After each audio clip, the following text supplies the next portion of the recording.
नमस्कार। हरिश्चंद्र पांडे समकालीन भारतीय साहित्य के, भारतीय कविता के एक प्रमुख हस्ताक्षर हैं और हमारे समय के हिंदी कवियों में वे अत्यंत ही महत्वपूर्ण कवि हैं। अनेक कविता संग्रह उनके प्रकाशित हो चुके हैं। कुछ भी मिथ्या नहीं है, एक पुरुष कहीं खिलता है, भूमिकाएं खत्म नहीं होती, असहमति और कुछ कविताओं के चयन भी उनके प्रकाशित हुए हैं। कहानी संग्रह उनका एक प्रकाशित हुआ है, बाल कथा संग्रह भी उनका एक प्रकाशित हुआ है। उनके एक कविता संग्रह का अंग्रेजी अनुवाद भी प्रकाशित हुआ है। उनकी अनेक कविताओं के अनुवाद बांग्ला, तेलुगु, उड़िया, मराठी, पंजाबी, अंग्रेजी, मैथिली आदि भाषाओं में किए गए। अनेक सम्मान उन्हें प्राप्त हुए हैं। वे सरस्वती के मौन साधक हैं, बहुत प्रगल्भ। जहाँ तक मैं समझ रहा हूँ वे नहीं रहे, इस कारण जितनी चर्चा और प्रतिष्ठा उनको साहित्य जगत में प्राप्त होनी चाहिए थी, जो कुछ उठा-पटक करके प्राप्त की जाती है, उस प्रकार की प्रतिष्ठा उनको प्राप्त नहीं हुई, उस प्रकार की चर्चाएँ भी उनकी नहीं हुई। पर उनकी कविताएँ अपने आप में बोलती हैं और बहुत बोलती हैं। कछार कथा, यह उनका नया कविता संग्रह जो राजकमल पेपरबैक से 2023 में प्रकाशित हुआ है, मेरे सामने है। सारी कविताएँ पढ़ने के बाद जो प्रभाव हरिश्चंद्र पांडे की रचनाएँ छोड़ती हैं चित्त पर, और जो उनकी पहले की कविताएँ जो अनेक पत्र-पत्रिकाओं में और उनके मेरी चुनिंदा कविताएँ शीर्षक कविता संग्रह में भी मैंने पढ़ी, तो जो प्रभाव बनता है चित्त पर, वह एक ऐसे कवि का अक्स चित्त पर बनता है जिसकी रचना में जितनी गहराई से तात्कालिकता है, उतने ही व्यापक रूप से सार्वत्रिकता उसकी कविताओं में है। लगभग सभी कविताओं में हरिश्चंद्र पांडे की हम ये खूबी देखते हैं। पहली ही कविता उनकी है, शव पर, अपनी पत्नी के शव को कंधे पर ले जाते हुए, कंधे पर ढोकर ले जा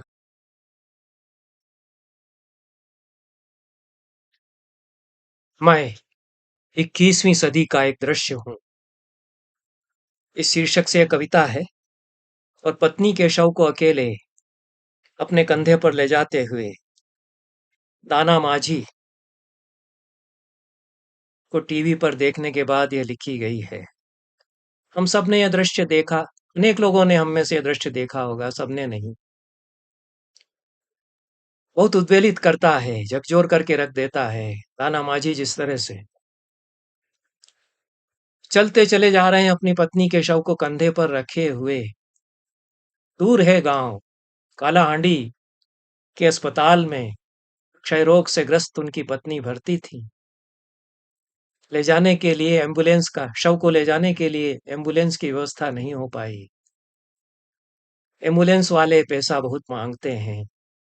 अनेक लोगों को अनुभव हुआ होगा कोरोना काल में। इस तरह के दारुण अनुभव कई लोगों को हुए हैं। पटना जिले के भवानीपटना से वे लेकर के चलते हैं अपनी पत्नी के शव को कई किलोमीटर दूर उनका जो गांव है। 11 साल की उनकी बच्ची उनके साथ है। यह दृश्य दिखाया गया, कोई सनसनी लाने के लिए बार-बार भी दिखाया गया। दूरदर्शन पर इतना झूठ परोसा जाता है, अंबार मिथ्या सूचनाओं का लगाया जाता है। उसमें सच्ची सूचनाएं जो दी जाती हैं वो दब जाती हैं। कोई एक चैनल कभी-कभी दिखाता भी है, तो दबाई जाती हैं और कुछ आरोप प्रत्यारोप करके मामला ठंडा किया जाता है। पर कवि तो नहीं भूलता है, कवि तो याद रखता है। जो घटना उसको उद्वेलित कर गई, उसका अक्स उसके चित्त पर इस तरह से बनता है और वह समझता है, मानता है कि इसको समझा जाए, याद रखा जाए कि ऐसा हुआ है, ताकि कविता एक सबक दे सके। मैं बहुत देर तक अपने कंधे के विकल्प ढूंढता रहा, पर सारे विकल्पों के मुहाने पैसे पर ही आकर गिरते थे। मुझे जल्दी घर पहुंचना था। अपने घर से बाहर छूट गए एक बीबी के प्राण घर के जालों कोनों में अटके मिल सकते थे। यह पूरा आत्मालाप दाना माझी का। उससे लगता है जैसे कभी जो परकाय प्रवेश करता है, दाना माझी के भीतर जो चल रहा है उसको देखकर बयान करता है। मेरी आंखों ने कहा, तुमने मोर्चे पर लड़ रहे सिपाही को, अपने हथ साथी को शिविर की ओर ले जाते देखा है ना? मेरे हाथ पैर कंधे संवेद स्वर में बोल उठे थे, यह हमारा सख्य भार है, बोझ नहीं।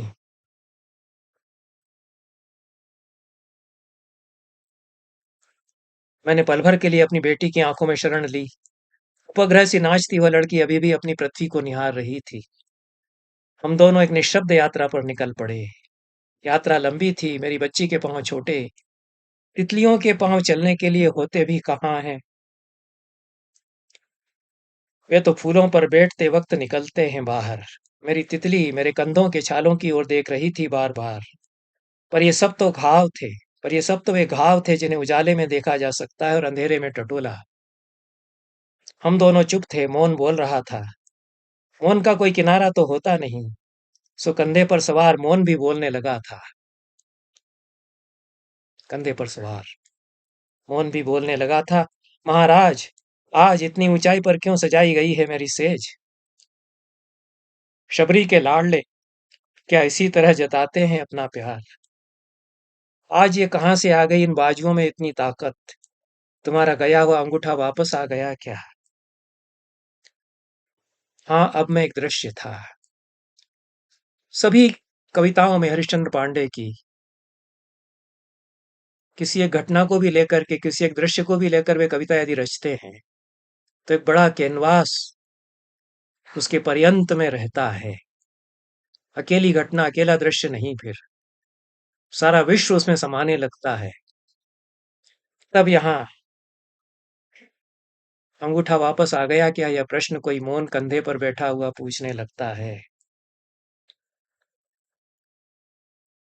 यह मंगल पर जीवन खोजने के समय में पृथ्वी पर जीवन नकारने का दृश्य था। अंत में सवाल यह पूरी कविता उठाती है, जो हमारे समय का एक ज्वलंत प्रश्न है। मैंने सुना है नदियों को बचाने के लिए उन्हें जीवित आदमी का दर्जा दे दिया गया है। जिन्होंने ये काम किया है उन्हें बता दिया जाए कि दाना माझी भी एक जीवित आदमी का नाम है। शिल्प और वस्तु दोनों इस तरह साथ चलते हैं, समवेत होकर के। हरिश्चंद्र पांडे की सभी कविताओं में हम लगभग ये देखते हैं कि न तो शिल्प पिछड़ता है, न वस्तु शिल्प पर हावी होती है, न शिल्प वस्तु पर हावी होता है, क्योंकि अनुभव से उपजी हुई कविता है और शिद्दत के साथ लिखी गई है। कुंतक ने शिल्प और वस्तु के संबंध को समझाने के लिए, आचार्य कुंतक ने गोश्रंग न्याय का उदाहरण दिया है। गाय के दो सींग एक साथ ही उगते हैं, साथ साथ उगते हैं, ऐसा नहीं होता। अब इतनी अनहोनी होती है, कभी अनहोनी ऐसी हो जाए, पर ऐसा होता नहीं कि एक सींग थोड़ा पहले उग करके बड़ा हो जाए और दूसरा सींग पिछड़ जाए।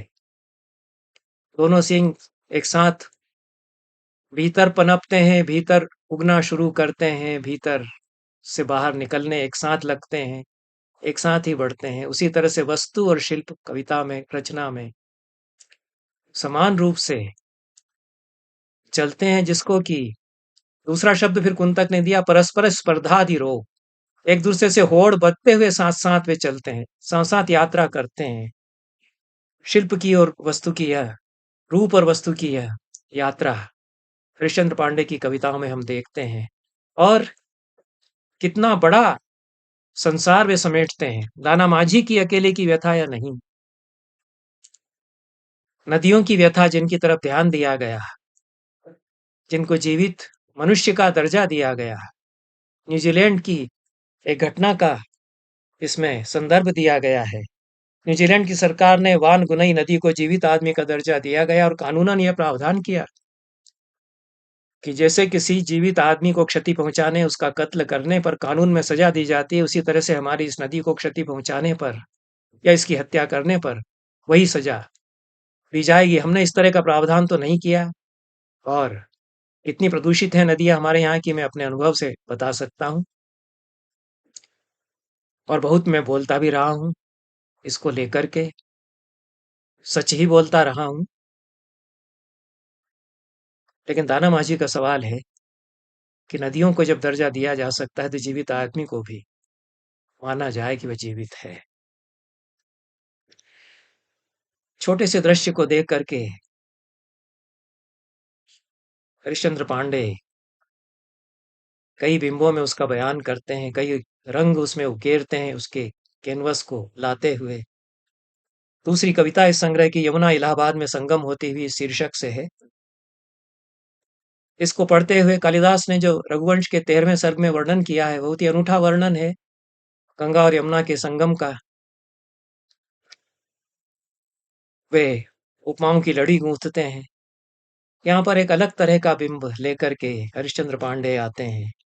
कभी कभी मुझे यह साफ आसमान से काटी गई एक हल्की नीली पट्टी लगती है, कभी कभी दुआबी जमीन के लिए साड़ी का किनारा, और कभी कभी जमुना पार गांव की जमुना देवी, जिसने औरत होने के क्रम में अपना पूर्व नाम गंवा दिया है। ये जो नसों का जाल बिछा हुआ है मेरे शरीर में, नसें नहीं, जमुना से निकाली गई नहरें हैं। इसे देखने, महसूस करने की सबकी अपनी अपनी दृष्टि है, अपने अपने कोण।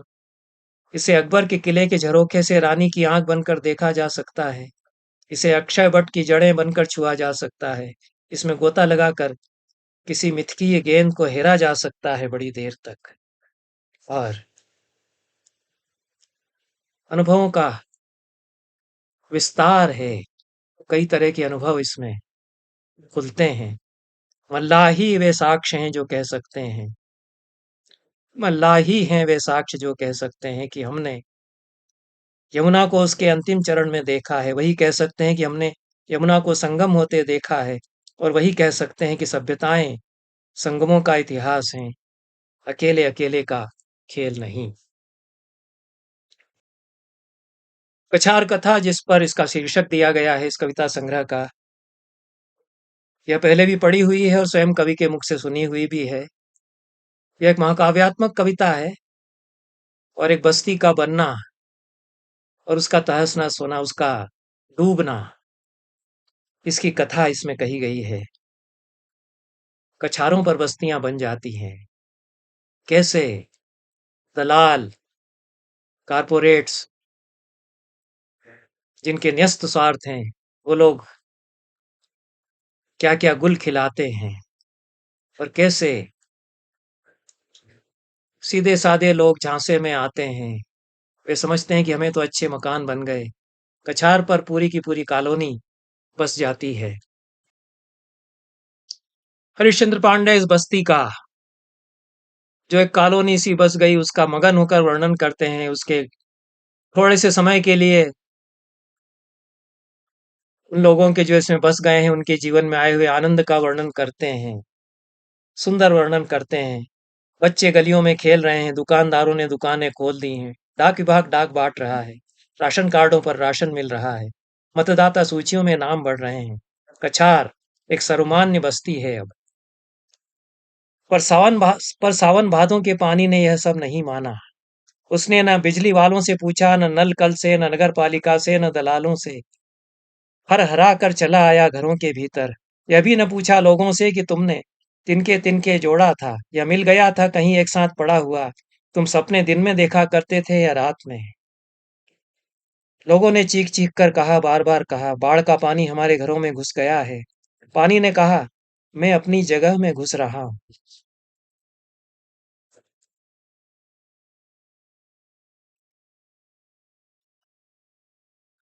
यह लंबा बयान है इस घटना का, एक प्रसंग का, और पर्यवेक्षण है, ऑब्जर्वेशन है, और प्रामाणिकता के साथ अंकन भी किया गया है, और उसके साथ हमारे समय के अहम सवाल भी हैं, कोंचने वाले सवाल भी हैं। पानी छत की ओर सीढ़ियों से नहीं चढ़ा बच्चों की तरह फलांगते, नहीं उनकी उछलती गेंदों की तरह टप्पा खाकर, अजगर की तरह बढ़ा, रेंगते रेंगते मकान के चारों ओर से बहुपाश में कसते, उसकी रीढ़ चरमराते, वह नाक कान मुंह रंध्र रंध्र से घुसा, इड़ा पिंगला सुषुम्ना को सुन्न करते। यह जो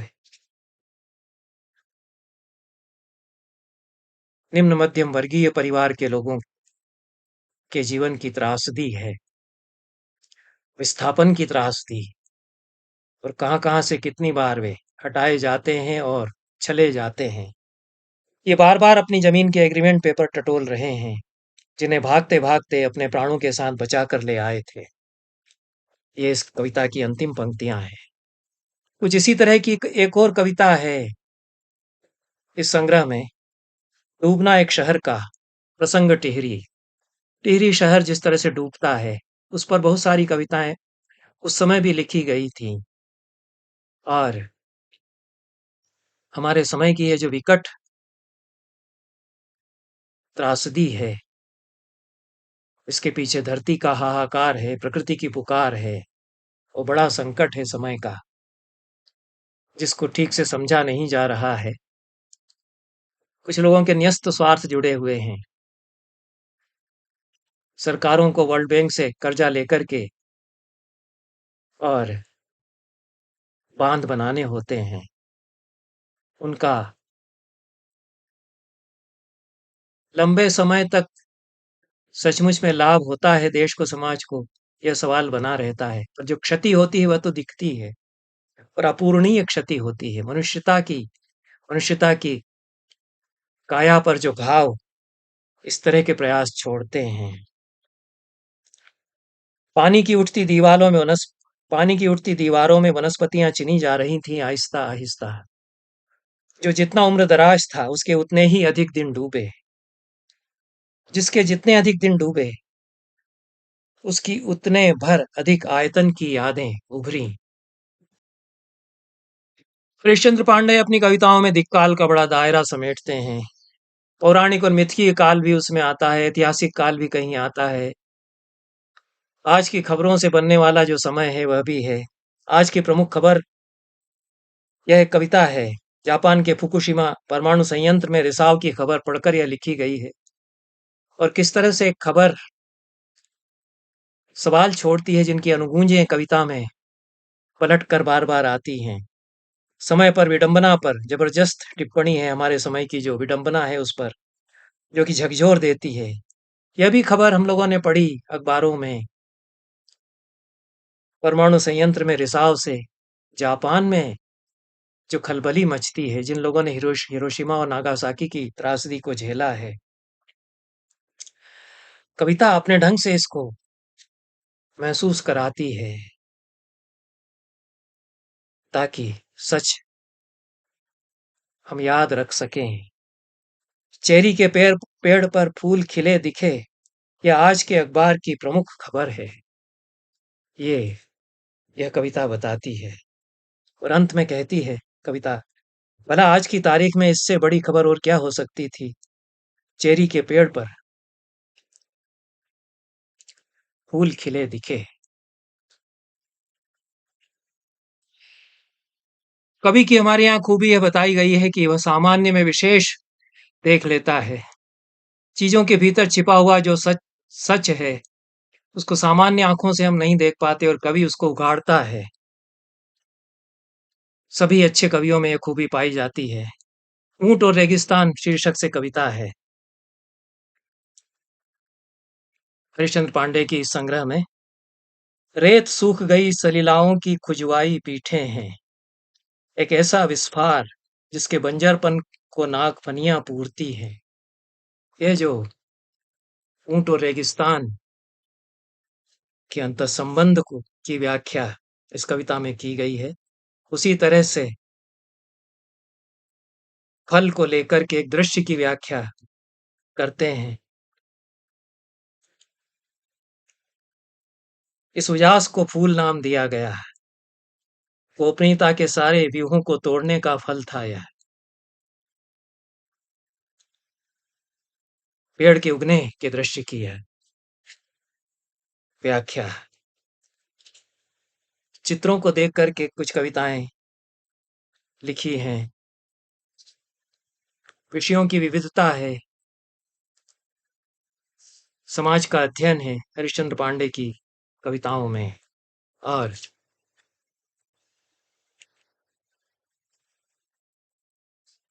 अपने समय के अनेक प्रसंगों को जो कि बहुत असुविधाजनक हो सकते हैं, वे उठाते हैं। एक और दृश्य जो उसी तरह उद्वेलित करने वाला रहा, जो दाना माझी अपनी पत्नी के शव को कंधे पर ले जाते हुए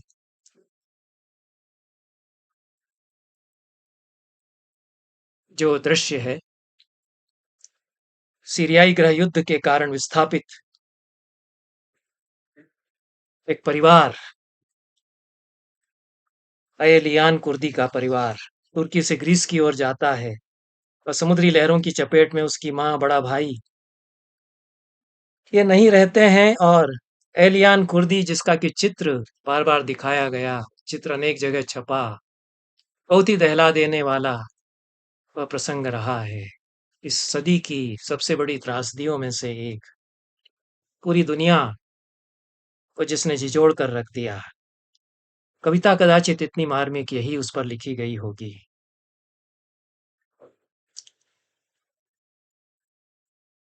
समुद्र ने कहा ही होगा लहरों से, अभी इस बच्चे ने दुनिया देखी कहाँ है, जाओ छोड़ आओ इसे, जाओ छोड़ आओ किनारे पर इसे।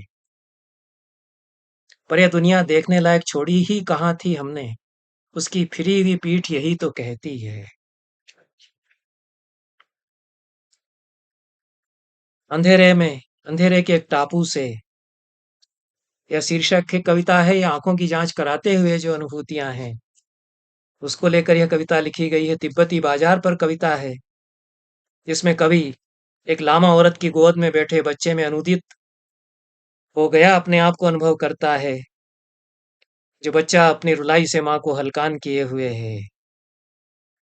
कवि प्लास्टिक की खिलौना नुमा सीढ़ी से समय के बेसमेंट में उतर जाता है, जहां माँ अपना अंतिम हथियार इस्तेमाल करते हुए कह रही है, मुझसे चुप हो जा, नहीं तो लामा पकड़ ले जाएगा। विलक्षण सौंदर्यबोध की कविताएं भी हैं इस संग्रह में। धरती के प्रति प्रेम है, बहुत अपनापन है। धरती के कवि हैं इस दृष्टि से हरिश्चंद्र पांडे। ललितपुर से ताल बेहट जाते हुए कविता एक यह है, यही उगेंगे इस शीर्षक से। यहाँ कुछ नहीं उगना था, पत्थर ही पत्थर उगने थे ललचों ही मिट्टी के बीच।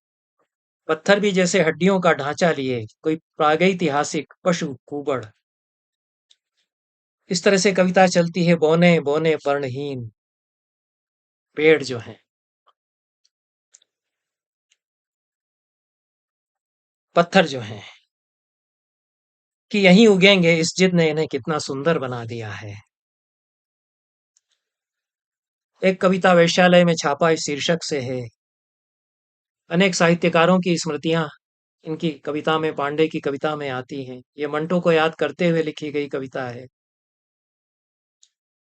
और मंटो की कहानियों की गूंज सुनी जा सकती है कविता की भाषा में। मेरी देह न ले जाओ साहब, मेरी आत्मा ले जाओ। मेरी आत्मा के पास कोई रोजगार नहीं है, मेरी रोजी रोटी में रोड़ा अटकाती है यह आत्मा, और तुम्हें आत्मा की सख्त दरकार है। मेरी आत्मा को ले जाओ, देह छोड़ दो। यह कविता कविता में औरत की पुकार है। बहुत मार्मिक कविता है सहेलियां शीर्षक से, जिसमें आनंद और उल्लास का वर्णन है, किशोरियों की, युवतियों की, और पर्यवेक्षण है, उनकी गतिविधियां हैं। 4 पृष्ठ की लंबी कविता है, जिसकी अंतिम 2 पंक्तियां हैं। यहीं कहीं एक लड़का केमिस्ट की दुकान पर खड़ा एसिड की बोतल खरीद रहा है। यह जो समय का आतंक और चेतावनी कविता जिसका दस्तावेज उपस्थित करती है, हमारे समय की कुरूपताओं को भी उपस्थित करती है, अंतर्विरोधों को भी उपस्थित करती है।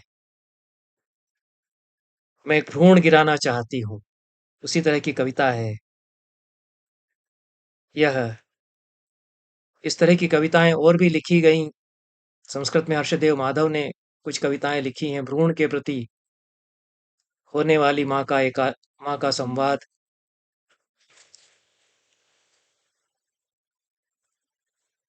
पर यह अलग तरह की हमारे समय की कुरूपता को उजागर करती है। यह कविता, यह बलात्कार के अभियुक्त अवयस्क बेटे से माँ का आत्मसंवाद है। और माँ कहती है, मैंने तो किलकारी का एक पौधा लगाया था, अब वह चीत्कारों के फल देने लगा है। क्या कमान से निकला हुआ तीर वापस हो सकता है? क्या कोई अपने भ्रूण समय में पीछे जा सकता है? मैं भ्रूण गिराना चाहती हूँ। ये बहुत तल्खी के साथ उस बेटे की माँ का अनुभव, जो बलात्कार का अभियुक्त है। गुलेरी जी की कहानी उसने कहा था, उसके 100 वर्ष पूरा होने पर एक कविता लिखी गई है, वजीरा पानी पिला दे शीर्षक से। और हरिपाल त्यागी द्वारा मुक्तिबोध के बनाए हुए चित्र को देख करके आंखें जो खुली, तो इस शीर्षक से कविता लिखी गई है। जन कवि गिरीश तिवारी गिरदा के न रहने पर मार्मिक कविता है। सारी मानवीयता और संवेदना के साथ रसिकता का उत्सव यह कविता रचती है। लोकोत्सव, लोक की भूमि पर उससे जुड़े हुए कवि की यह कविता बन जाती है। और इसी तरह से वीरेंद्र दा को समर्पित कविता है, उनकी कविता तोप को याद करते हुए। एक रसिक पाठक और कवि दोनों एक साथ गलबाही करते हैं। इतिहास बोध भी अनेक कविताओं में आता है। हरिश्चंद्र पांडे की उत्खनन शीर्षक कविता है, जिसमें केवल सभ्यताएं नहीं मिलती, उत्खनन में सभ्यताओं के कटे हाथ भी मिलते हैं। किस तरह से इतिहास के बीच जो जड़ इतिहास है, उसमें जीवन और जीवन को दफनाया गया है, जिस तरह से उसकी कथा हरिश्चंद्र पांडे कहते हैं। भूकंप को लेकर के लिखी हुई कविता है। 13वीं के कार्ड पर बड़ी संवेदनशील कविता है, पिता को लेकर लिखी हुई कविता है। और अलग तरह के शिल्प में यह कविता लिखी गई है। प्लाटिंग एक जमीन की, जमीन की जब प्लाटिंग होती है तो कैसा लगता है। सन्नाटा जहां त्वचा की तरह चिपका रहता था, भय भरी दोपहरी में सांकलें खटखटाता था, बदेस फैला रहता था आर पार, उस जमीन की भी अब प्लाटिंग हो गई है। ऐसी जगह में जिसने सबसे पहले अपने प्लाट को मकान में बदल दिया है, उसे साहसी नहीं तो और क्या कहेंगे। किस तरह से कथा की बुनावट कहा कविता में समाती है, कहानियां कविताओं में समा जाती हैं, और पूरी संवेदनशीलता के साथ में सूक्ष्म पर्यवेक्षण के साथ समाती हैं। बचे हुए प्लाट पर क्या होता है जब कॉलोनियां बस जाती हैं धीरे धीरे, कॉलोनी बस जाती है धीरे धीरे, जहां कभी सांझ खेलते कूदते बच्चों के कोलाहल बगैर ढलती नहीं थी, वहां सुबह अब कचरा बीनते बच्चों की चुपकी से उगा करती हैं। एक एक प्लाट जो बचा रह गया है उसका बयान। खबरों को लेकर के बहुत सी कविताएं लिखी ही हैं हरिश्चंद्र पांडे ने, जिनमें कि समय की विडंबना पर उनकी टिप्पणियां कविता में झकझोर देती हैं। और पुरखों के साथ होने का अनुभव, इस पर एक कविता है। हमारे आसपास जो निरंतर हो रहा है उसे अनेक कविताओं में बयान करते हैं हरिश्चंद्र पांडे। मेरा घर, यह शीर्षक है एक कविता का। मैंने दरवाजा खोला नहीं कि हवा मुझसे पहले ही घुस पड़ी भीतर, जैसे मेरी ही प्रतीक्षा कर रही थी। एक गोरैया भी आ गई कल के सपने में एक और तिनका जोड़ने। और भी जो कुछ साथ में चला आता है। घर में घुसते हुए कैसा लगता है, अपने ही घर में घुसने का अनुभव। इसको बयान हरिश्चंद्र पांडे ही इस तरह से करते हैं। सभी लोग अपने घर में प्रवेश करते हैं ताला खुस खोल करके, घर में, सन्नाटे से भरे हुए घर में, लेकिन सन्नाटे को तोड़ते हुए कई चीजें जो साथ में घुसती हैं उनको सब अनुभव नहीं करते हैं। और कभी अपने फक्कड़पन के कारण निर्विकार भाव से देखता है जो चीजें घट रही हैं उनको। अब कैसे कहूं कि यह मेरा ही घर है, अंत में वह कहता है। घर पर और भी कविताएं हैं। एक घर वह है जहां ईंट भट्टे की आंच में तपी सी एक कामना ने अन्न गर्भा मिट्टी से एक गेह देह पाली है। वही टुकड़ा डूब का, उस पर फिर एक कविता है। इस तरह की कविताएं जो हमारे समय की जरूरी कविताएं वास्तव में हैं, हरिश्चंद्र पांडे ने लिखी हैं। वे अपनी कविता में सोचते हैं, सोच को कविता में बदलते हैं। हिंसा अहिंसा शीर्षक कविता इसी प्रकार की है, जिसमें सवाल है कि हिंसा ने अपना खाता पहले खोला होगा, बाद में आई होगी अहिंसा, कई हिंसाओं के बाद। हिंसा काफी बड़ी है उम्र में अहिंसा से। अपने आसपास के पर्यावरण को बदलते हुए संदर्भों में टटोलते हैं हरिश्चंद्र पांडे। एक थी गोरैया इसी तरह की कविता है। और अछूते विषयों पर भी कविताएं लिखते हैं। मछुआरों पर कविता है, अवसाद पर, और लोहा शीर्षक से लोहे पर कविता है। लाउड स्पीकर सुनना नहीं जानते, इस शीर्षक से भी कविता है। पता नहीं कैसे हैं ये लाउड स्पीकर, जो बोलते तो हैं पार्षद से प्रधानमंत्री तक के लिए, पर सुनते नहीं किसी के लिए भी। हरिश्चंद्र पांडे अपनी कविताओं में बारीक सांकेतिक अभिप्रायों को बुनते हैं। और फूल तोड़ने पर वे कविता लिखते हैं। बे आवाज खिलना अपने आप में एक शिल्प है, और खिलना पंखुड़ियां फैलाना भर नहीं। सावन भादों के बादल पर कविता है, जिसमें एक नीले विस्तृत चारागाह को बिनाए थनों वाली भैंसों के झुंड चर रहे हैं। और आश्विन के बादलों पर भी कविता है, जिसको पढ़ते हुए अष्टभुजा शुक्ल की कविता चैत के बादल याद आ जाती है। अष्टभुजा शुक्ल और हरिश्चंद्र पांडे में थोड़ा संवाद है, हालांकि बहुत अलग तेवर के कवि हैं दोनों। और हरिश्चंद्र पांडे का जो संसार है कविता का, वो बड़ा व्यापक है। वैदिक विश्वबोध कहीं कहीं वे समेट लेते हैं। इंद्रियों को लेकर वे जिस तरह से कविता लिखते हैं, और उनकी कविताएं बहुत दूरगामी अभिप्रायों से भी जुड़ जाती हैं। पलकों पर कविता है, इसको पढ़ते हुए अनेक वैदिक सूक्त याद आते हैं, जिसमें बाहुर में बलमस्तु आप्यायन्तु ममांगानी। अपने अंगों पर अपने शरीर को देखते हुए वैदिक कवि कहता है, ऋषि कहता है, ये आंखें बची रहें मैल से, दूर दूर तक देखें साफ, सूख जाएं तो भीग लें लेप से, बरसें तो झिलमिल न हो जाए सब कुछ, इन्हें हर कीमत पर बचाना है, झपकना है इस तरह कि अखंडित रहे संसार। संवेदनाएं बहुत गहरी अनेक कविताओं में बनती हैं। संगीत की समझ सूर गायक इस कविता में कितनी है हरिश्चंद्र पांडे को, यह भी हम देख पाते हैं। और जीवन बोध उनका कैसा प्रामाणिक है, यह भी हम समझ सकते हैं। यह जो हवा बही है, यह जो हवा बह रही है, उसके गाने के पहले ऐसी नहीं बह रही थी। ये बात अलग है, वह इन डोलते फूलों पत्तियों को नहीं देख सकता। हाँ, वह नहीं देख सकता, तब हमें क्यों लगता है ऐसा?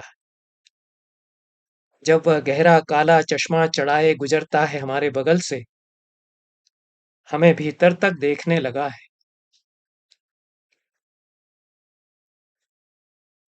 संरचना के एक बेहद अंदरूनी खेल में उसकी आंखों के हिस्से सिफर आया, पर उसके गले को ज्योति मिल गई। वह गाता है तो कमल दल सी खिलने लगती हैं दिशाएं। कभी कभी लगता है अगर आंखें होती उसकी तो भाव और गायन के बीच एक व्यवधान ही होती। वही लोकता है अपने एकांत में, पतझड़ के सबसे पहले गिरते पत्ते की आवाज। उसने वसंत के पहले फूल को खिलते हुए सुना है।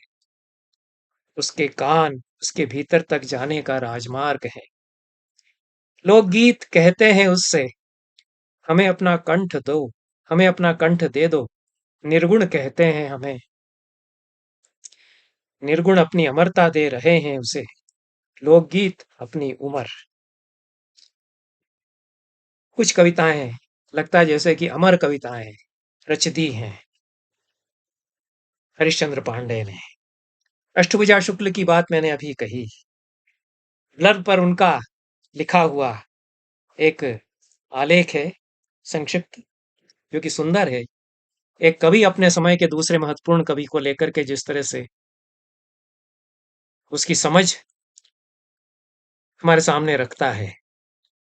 अष्टभुजा शुक्ल कहते हैं, कुछ ही कवि चेतना की चोट से अब तक की परिभाषाओं को धीरे धीरे ढहाकर अपनी कविता का परिसर निर्मित कर पाते हैं। हिंदी के हरीश चंद्र पांडे उनमें से एक हैं। उनमें सायास लिखने की न तो बहुत उठा बैठक है, न अनायास लिखने का क्रीड़ा विलास और निष्प्रयोजनीयता, बल्कि उनकी कविता की चौहद्दी से बाहर भी संवेदना की बहुत सारी हरी हरी धूप मुलमुलाकर झांकती मिलती है। इसके साथ ही मैं समाप्त करता हूँ इस चर्चा को। बहुत बहुत धन्यवाद।